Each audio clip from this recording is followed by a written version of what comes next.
नमस्कार दोस्तों, स्वागत है आपका न्यूज वाले में। मैं रोशनी आज आपके लिए लेकर आई हूँ 10 मिनट में देश और दुनिया की 50 बड़ी खबरें जिन पर बनी रहेंगी आज सबकी नजरें। पीएम मोदी ने स्वीकारा कांग्रेस नेता का न्योता, कल की धाम के शिलान्यास समारोह में होंगे शामिल। पीएम मोदी ने निमंत्रण स्वीकार करते हुए लिखा, आस्था और भक्ति से जुड़े इस पावन अवसर का हिस्सा बनना मेरे लिए सौभाग्य की बात है।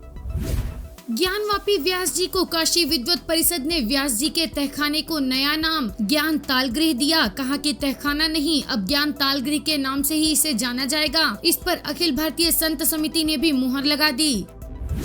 वाराणसी की ज्ञानवापी मस्जिद परिसर स्थित व्यास जी तहखाने में हिंदू भक्तों को पूजा अर्चना की अनुमति दिए जाने के बाद वहां सुरक्षा व्यवस्था और बढ़ा दी गई। इस बीच अंजुमन इंतजामिया मसाजिद ने मुस्लिम पक्ष से अपनी दुकानें और कारोबार बंद रखकर जुम्मे की नमाज में खास दुआएं करने की अपील की।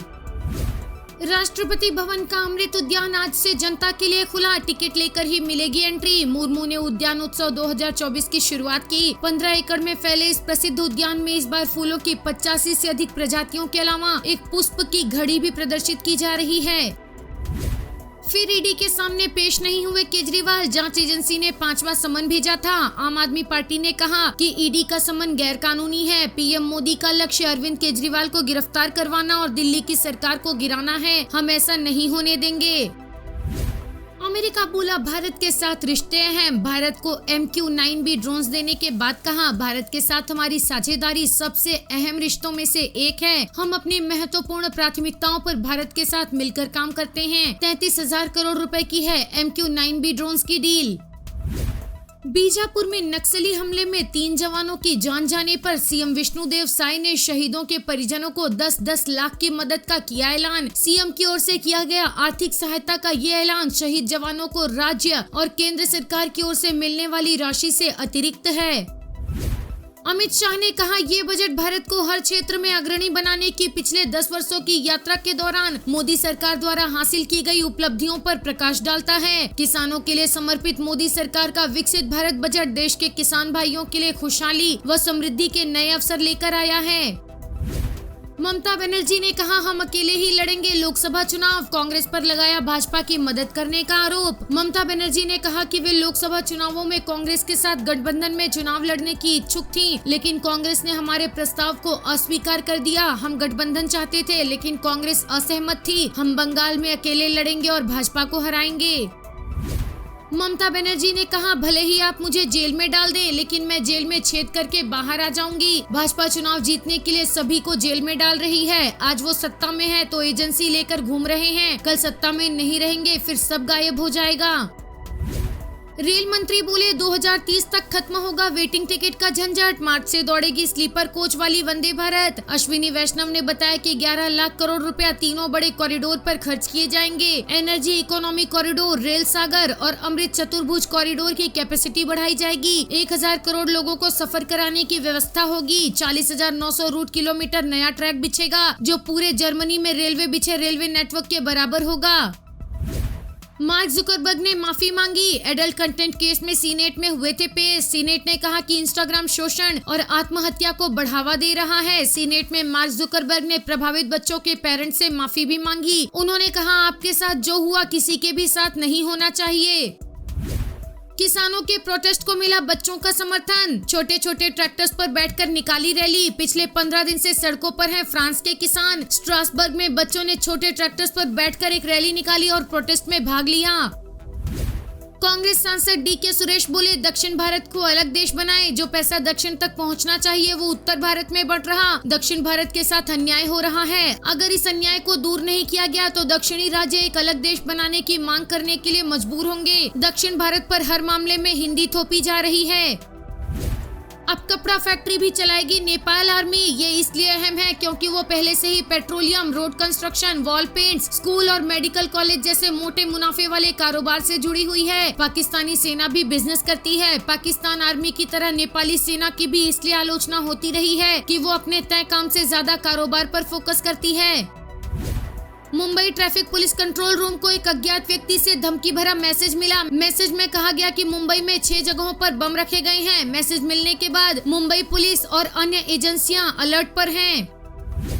दिल्ली के दिल्ली पब्लिक स्कूल को बम से उड़ाने की धमकी मिली। दिल्ली पुलिस को धमकी भरा मेल मिला जिसमें स्कूल को बम से उड़ाने की धमकी दी गई। पुलिस ने स्कूल को खाली करा दिया। पुलिस को स्कूल से कुछ नहीं मिला।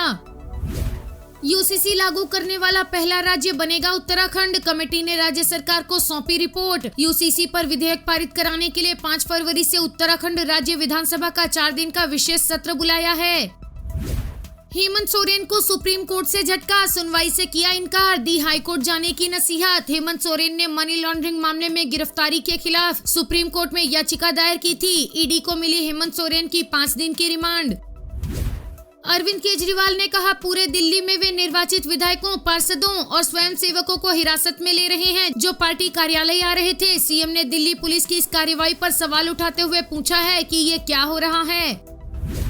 रामलला के दर्शन को लेकर यूपी सरकार का बड़ा फैसला। 22 जनवरी को रामलला के प्राण प्रतिष्ठा कार्यक्रम के दौरान उत्तर प्रदेश के सभी विधायकों को आमंत्रित नहीं किया गया था। अब मुख्यमंत्री योगी आदित्यनाथ ने सभी दलों के विधायकों को अयोध्या दर्शन कराने का प्रस्ताव रखा। अधिकांश दलों के प्रतिनिधियों ने इस बात को सहज स्वीकार किया और राजनीति से ऊपर उठकर एक साथ दर्शन करने को तैयार हो गए।